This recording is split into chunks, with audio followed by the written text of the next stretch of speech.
Well, I believe in motion pictures, but the motion pictures I believe are the motion pictures in people's minds. And the motion picture, as we term it, that is the cinema, is merely a means of putting motion pictures in people's minds. Now, there are many more economical and faster ways of inducing pictures in people's minds than by means of motion pictures. Motion pictures may be more vivid, they may be more specific, they may be more stimulating from an emotional standpoint, they may be more realistic. But if you're dealing with familiar situations and you can talk in terms of the previous experience of the people to whom you were talking, and can make that sufficiently vivid by, well, still pictures or even by words without pictures, it's far more economical, of course. So that only about a third of our work is in motion picture field. The rest is verbal in terms of talks, illustrated talks, yes, and dramatic productions of one kind or another.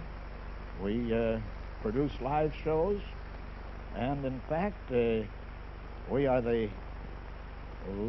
at times the largest employers of theatrical help, should we say, yes, in the country, because at times we have as many as 14 road shows out at one time. I wonder if I may ask you to do something for me, Mr. Handy. You, on your garment, have no outer pocket. And I'm familiar with why you have your suits tailored without it, but I think it's an interesting story, and I'd like you to share it with our audience. I don't think I'm peculiar in this, but, well, let's put it this way. Temptation is hard to resist. At least I find it so. And when I had a pocket there, I was inclined to put things in it. It's the easiest pocket to reach with my right hand. I did that. So I had a way of putting things there. And they interfered with what I'm most interested in, which is maintaining attention and keeping interest on the thing that you're talking about. In other words, the concentration on communication, whereas I might be watching your pencils instead of listening carefully and watching you. Right, and I had particular weakness. Because I used to, on a blackboard or on a chart, as we call it, these turnover charts, I would use green and red and black, and sometimes a fourth color, to emphasize or give special significance to particular points that I was making. Sometimes those are symbolic, such as green for something good to do and red for take it, go slow. Danger and that sort of thing. Well, a convenient place to have those pencils so they didn't slow me down in the flow of my conversation or my presentation or communication was in this pocket. Mm-hmm. And they would take attention when I didn't want them to take attention. And so to remove temptation, I had my suits thereafter made without that pocket. I suppose for similar reasons, I have come to learn of certain wardrobe do's and don'ts that your freelance actors and performers and so forth are asked to cooperate with in Handy productions. Such as, I believe, one time the button-down collar was taboo. I think you discouraged the use of the bow tie when it perhaps was not widely worn. And at one time, I think you would have preferred an actor without a mustache rather than with one. Am I right, sir? Yes, and that is all based on the same idea. It's difficult to keep your own attention on what you're talking about and stick to the subject, let alone to have your hearers stick to it, and anything that is conspicuous. Now, there may come a time again when, when smooth faces or upper lips are conspicuous. But at that particular time, mustaches were conspicuous and they were distracting. So far as the wardrobe is concerned, we do recommend to speakers, executives, if they have a communication job, we suggest that they have a tie that be not conspicuous. Sometimes it's conspicuous, to have a tie the same color as your suit. In fact, I think we're pretty close to that time now. Yes. But I had a fancy at that time, personally, for silk ties, and I had quite a collection, variety of them.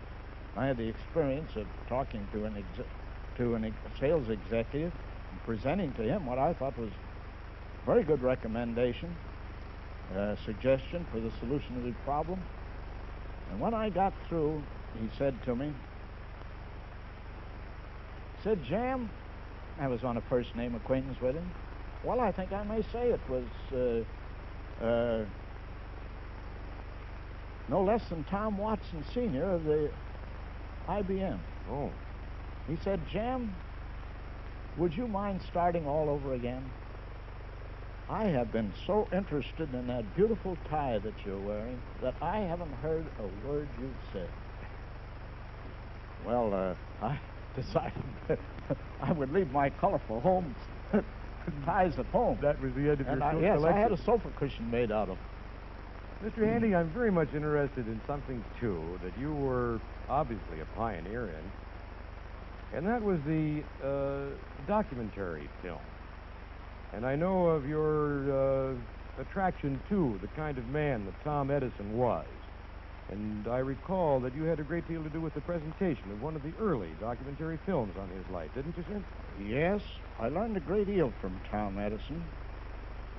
I wrote a page story on him, one of a series of interviews that I had with business leaders and outstanding personalities of that time, particularly inventors, people with new ideas.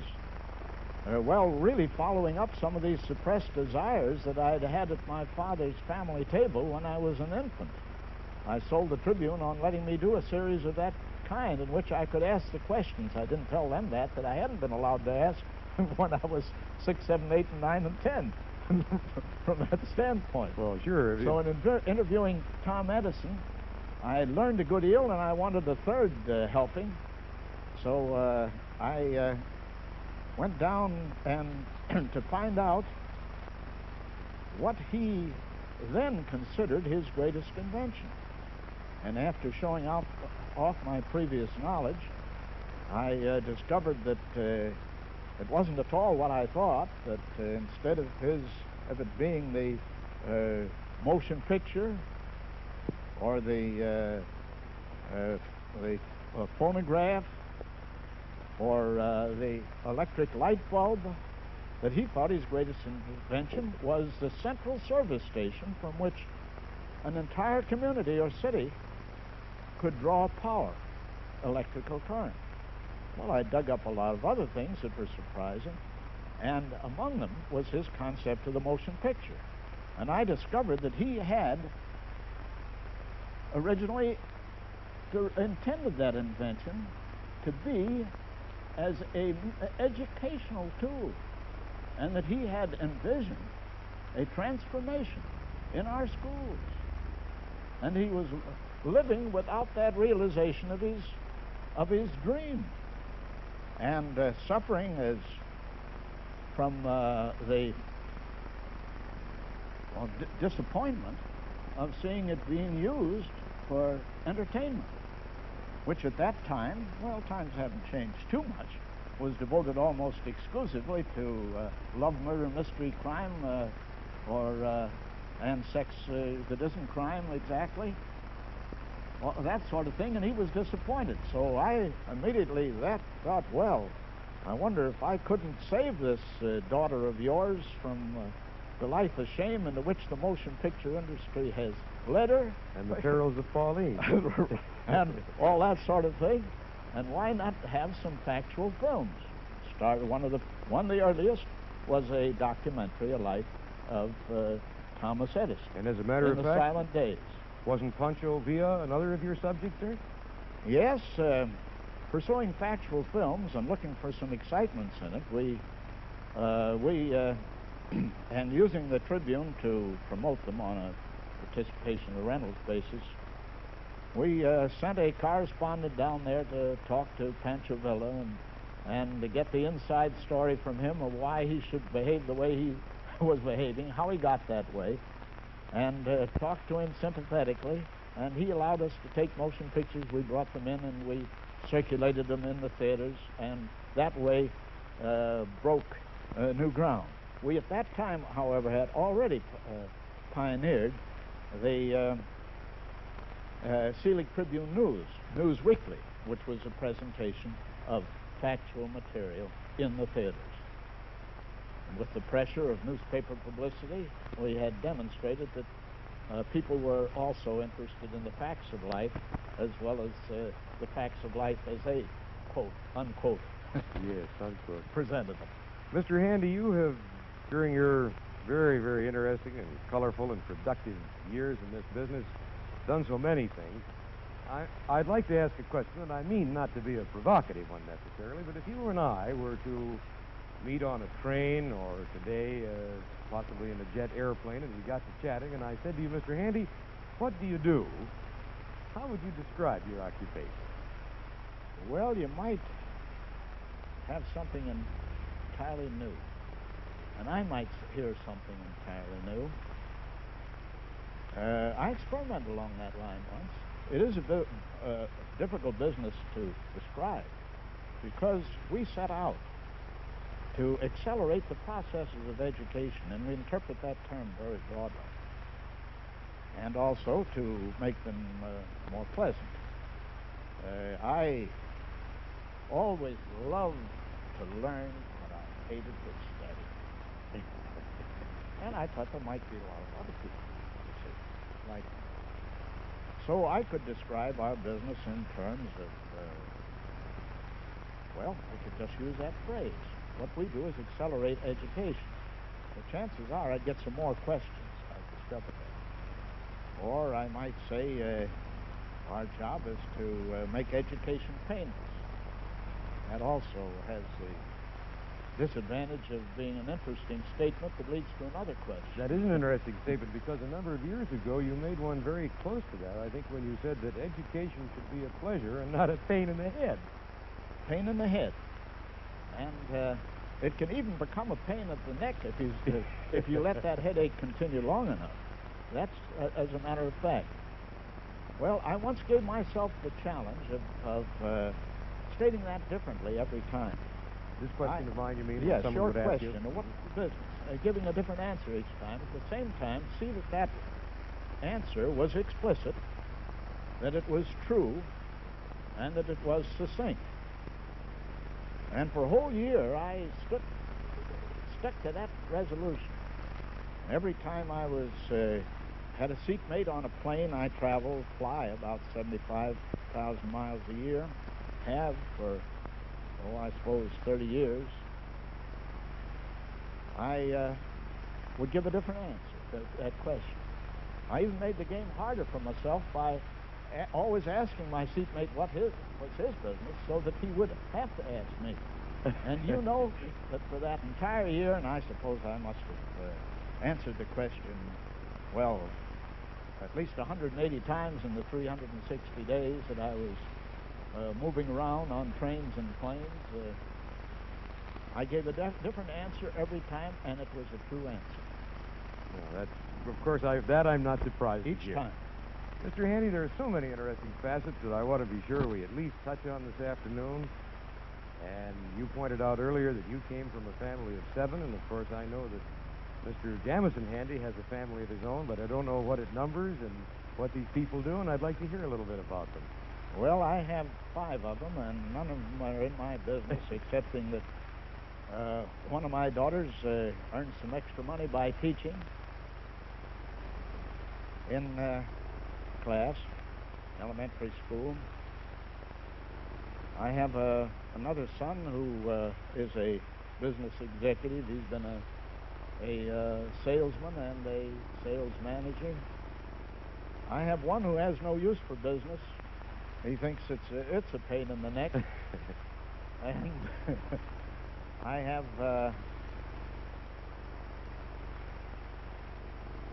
I have a daughter who's given me grandchildren. Wonderful. And as a matter of fact, a great-grandson. You're away from home, as you pointed out so much, that I'm told that Mrs. Handy has made up for some of the lost time when you didn't go back to the University of Michigan and has a kind of hobby of her own of going to school. Well, she likes continuing education, and I think I finally sold her on education. Maybe I didn't. You know, women sell themselves and sometimes can let you think you've contributed to their education. Sincerely, and maybe you have a little bit. Hope so. But about 10 years ago, she started going to college. She's slightly my junior, but not very much. And she's been going to college ever since, although she's earned a sabbatical holiday. And she's not going to college this semester, but she's gone to a number of colleges. I am away from home, but she will come and stay with me. There's a commitment. She always keeps it. Anytime I stay in the same place, we'll stay in the same place for 2 weeks. That seldom happens. I'm going to be in Detroit all this week, but that puts her pretty well in the clear. Well, on the other hand, it interrupts her education. She went to summer school at Columbia one year, and I think it was about an 8-week term, and I complicated things by staying here for a couple of weeks. So out of the 8 weeks, she missed 2, but she succeeded in getting an A. I'm quite proud of that. I would be indeed. On a condensed or fast course. Mr. Handy, a while ago when you were relating how you did a little fast cross-country work to get your story to the Tribune on the occasion of the demonstrations at running University of downtown Michigan. to the telegraph office. Yes. I related this, however, with another sport in which you have participated with outstanding success, and I'd like to talk about your swimming.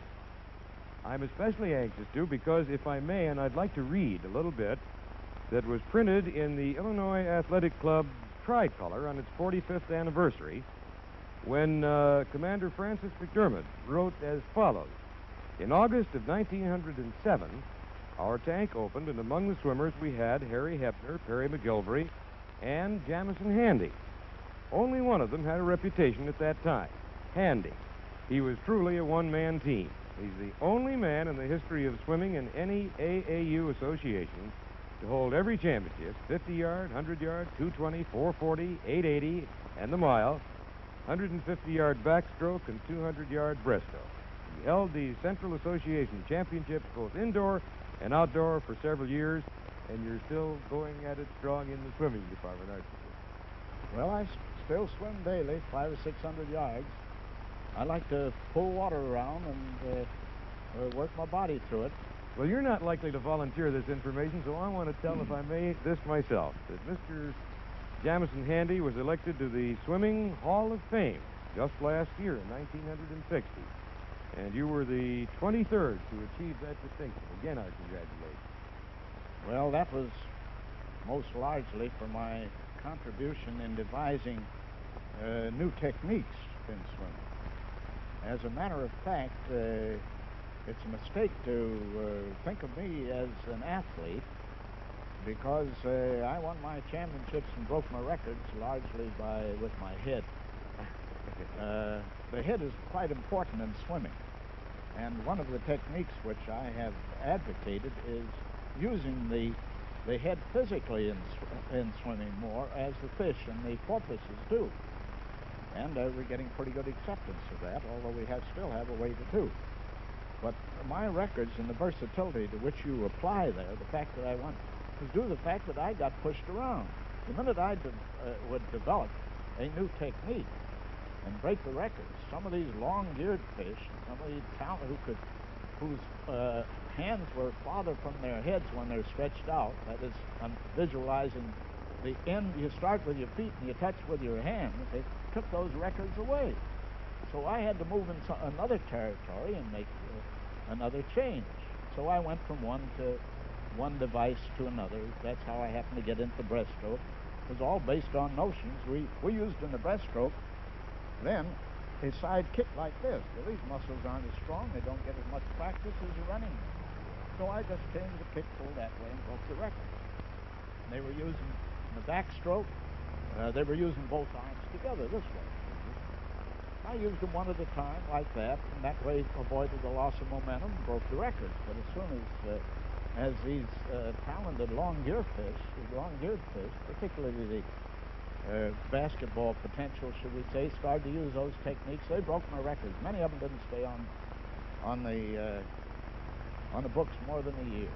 Well, I think one remarkable achievement that Robert Ripley had occasion to publicize, as a matter of fact. Of course, it's well known, I think, that you were a member of the U.S. Olympic swimming team when you were quite a young man. When was that, Mr. Handy? 1904. Mm-hmm. And you were then in what event? I was in the quarter-mile breaststroke and in the half mile and in the mile.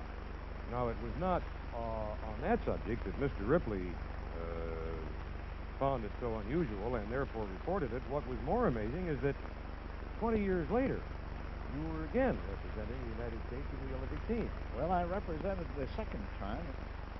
I represented America as one of the broken-down swimmers. You know what the broken-down swimmers are? I'm afraid not. They're the water polo players. Oh. So the second time I went back was the water polo players. And that was partly the realization of expressed desire because I'd been selected for the 1908 team. But my employers thought I'd made all the contribution I should make at that time, and I didn't get a chance to go. So with that disappointment, I wanted to find some way in. They wanted you to show up at the office. I got just ahead of somebody who has duplicated my record, at least technically, by making the team 28 years apart as a yachtsman. Oh. That's very interesting, Mr. Handy. There was something else that I wanted to ask you. Precisely, and you say you travel so much and swim daily, I want to know why swimming attracts you. Well, from the standpoint of efficiency, I can use every part of my body, which is difficult to do without a hockey team or a basketball floor, shall we say. And it's something that you can do alone, although it's fun to do with other people. But I can get all the activity I want, get my arteries all flushed out, and use every finger that I have and every toe, and get a lot of action in a short time. And I can do that in 10 minutes, and if I have company, so much the better, but I don't have to make an appointment to do it. And I can do it when I get off an airplane at 11 at night or at 5 in the morning if necessary. So I carry a swimming suit with me. I was going to say it'd be a safe guess to assume that you have a quantitatively adequate wardrobe of swimming suits. Well, I have a few, and I have a light one that I can put in a matchbox. It fits very nicely into my bag. I carry a bag nowadays.